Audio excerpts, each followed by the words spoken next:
الحمد لله نحمده ونستعينه ونستغفره ونؤمن به ونتوكل عليه ونعوذ بالله من شرور انفسنا ومن سيئات اعمالنا من يهده الله فلا مضل له ومن يضلل فلا هادي له ونشهد ان لا اله الا الله وحده لا شريك له ونشهد ان سيدنا ومولانا محمدا عبده ورسوله اما بعد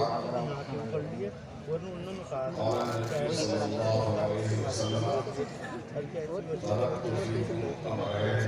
لا تضروا ما تمسكتم بهما كتاب الله وسنه رسول الله صلى الله عليه وسلم محترم سامعین اور میرے بزرگوں بھائیوں اور اسٹیج پر علماء اکرام جو تشریف فرما ہے ان سبھی حضرات سے میری گزارش یہ ہے کہ جو بات ہم دین کی سنیں اس دین کی بات کو توجہ کے ساتھ میں سنیں اور اس لیے سنیں کہ ہم اس کے اوپر عمل کرنے کے فائدہ اگر محض ہم نے علم کے لیے اور معلومات کے لیے وہ بات سنی اور اس کے اوپر عمل نہ کیا تو کوئی فائدہ نہیں ہوگا. فائدہ اس وقت میں ہوگا جو بھی ہم دینی بات سنیں کسی سے بھی سنیں اس کو توجہ کے ساتھ میں سنیں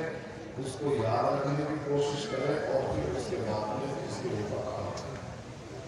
آپ کا یہ جلسہ ہمارا یہ جلسہ سب کی اب تو اس وقت کے اختتام کو پہنچ رہا ہے. اس کو پہنچ رہا ہے اختتام کے ختم ہونے کے قریب. اس سے پہلے مطابقت علماء کرام بڑے بڑے دینی عالم آپ کے سامنے آئے اور آپ کے سامنے تقاریر ہوئی. ان تقاریر کو جو آپ نے سنا ان کے اندر جو دینی باتیں آپ نے سنی ان کے اوپر عمل کیا ہے. ابھی ہمارے سب سے